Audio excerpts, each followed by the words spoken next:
अब मैले चाहिँ मेरो यो ग्राइन्डरमा पिस्ने हो। यो ग्राइन्डर चाहिँ एकदम उ छ के हाई भोल्टेजको छ।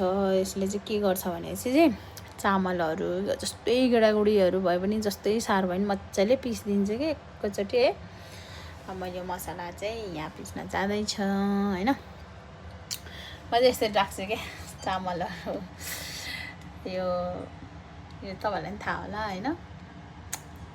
यो मकैको च्याख्ला चामलहरू यसरी राख्छु। मसला हालेर राख्छु यसरी प्याक प्याक गरेर खानै परिहाल्यो है। जय राधे।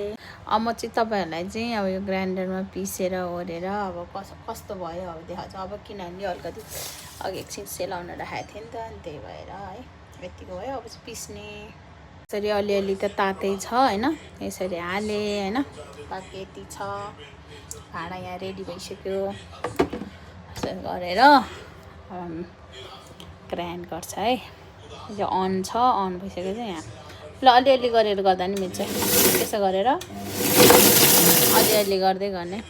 गुरुदेवको सत्सङ्ग सुन्दैछु है। यसरी हुन्छ। अनि यसलाई अलिअलि हल्का हल्का गर्दै गर्ने। हल्का हल्का गर्दै तेजपत्ताहरू छ नि त, तेजपत्ताहरू अनि यसो ठुल्ठुलो छ नि त त्यो अघि स्टार्चहरू त्यो दालचिनीहरू सबै छ। अन्त बाह्र मसलाहरू सब हालेर कस्तो मिठो बास्ना आउँछ कि धनियाँको।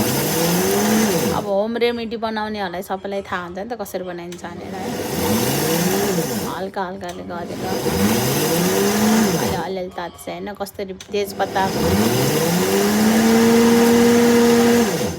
मजाले तेजपत्ताहरू चाहिँ घुमाइरहेको छ। यसरी बनिरहेछ है मेरो मसला चाहिँ। एकचोटि घुवारेर गर्नुहुन्न क्या, यो अलिअलि अलि गरेर गर्नु।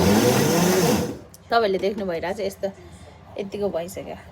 पहिला पहिला त मिलमा जानु पर्थ्यो होइन, कि त आफूले सिलौटामा गर्नु पर्थ्यो। टेक्नोलोजीले पनि धेरै फरक छ किनभने आफूले अब गयो अरे होइन। सानोतिनो मिक्सरले त सक्दैन किनभने यो बिग्रिहाल्छ है। यो चाहिँ धेरै हाई भोल्टेजको यस्तोहरू ल्याउन ल्याएको। चामलहरू केटाकेटी सबै बेच्छ क्या यसले। अहिले तेजपत्ता गरेर चाहिँ अलिकति सेक गर्दै गरिरहेको छ। अब हेरौँ कस्तो बन्छ है। तपाईँलाई देखाउँछु म एकछिनमा। एकछिन तेजपत्ता घुमाएन। अब एकछिन हेरेर गर्छ है त वेट। तपाईँहरूले देख्न सक्नुहुन्छ यतिसम्म त भएछ। अब अलिकति मसिनो बनाउँछु है।